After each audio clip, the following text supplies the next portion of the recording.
Family card বিতরণ 2026 অনুষ্ঠান শুরু করবার জন্য আমরা মাননীয় প্রধানমন্ত্রীর সানুগ্রহ অনুমোদন প্রার্থনা করছি। মাননীয় প্রধানমন্ত্রীর সানুগ্রহ অনুমতি নিয়ে অনুষ্ঠান শুরু করছি। বিসমিল্লাহ।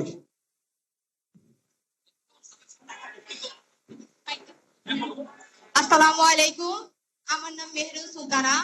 আমি চাঁদপুর সরকারি কলেজের অনার্স প্রথম বর্ষের শিক্ষার্থী।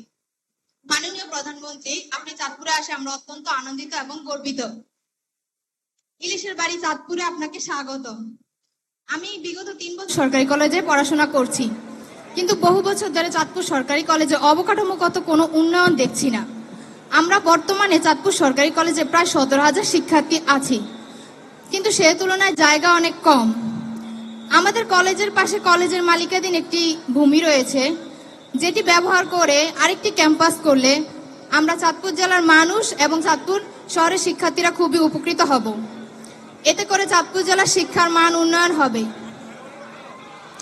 মাননীয় প্রধানমন্ত্রী, আমরা আপনার কাছে আশাবাদী যে আপনি মঞ্চে থাকা অবস্থায় কলেজের ওই ভূমি ব্যবহার করে আরেকটি ক্যাম্পাস করার ঘোষণা দিয়ে যাবেন।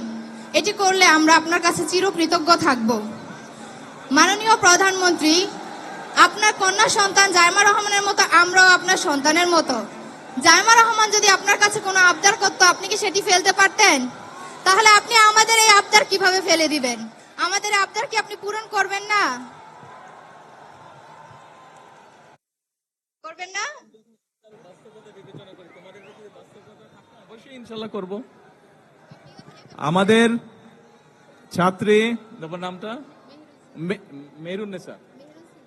মেহরুন সুলতানা ওর কলেজের ব্যাপারে একটি কথা বলেছে। ও আমাকে বলেছে আমার সন্তানের মতো নয়, এবং আমার সন্তান যদি কোনো আবদার করতো আমি রাখতাম কিনা। আমার সন্তান যদি কোনো আবদার করতো, সেটার যদি বাস্তবতা থাকতো বা বাস্তবতা থাকে, অবশ্যই আমি সেটা রাখবো। ও যেই আবদারটা করেছে,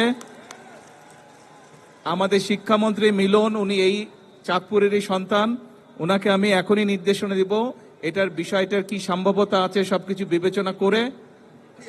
হ্যাঁ, কি ঠিক আছে? শুনেছেন? শুনেন নাই? আচ্ছা ঠিক আছে, তুমি তোমার কলেজের পক্ষ থেকে একটা দরখাস্ত দাও আমার কাছে। ওখানে যাও, গিয়ে প্রিন্সিপাল স্যারের সাথে কথা বলে একটা দরখাস্ত দাও, তারপরে আমি দেখছি। সরকার থেকে কিছু আইন কানুন আছে, কাজেই আমরা চেষ্টা করব সম্ভাব্যতা যাচাই করে বাস্তবায়ন করতে। ঠিক আছে?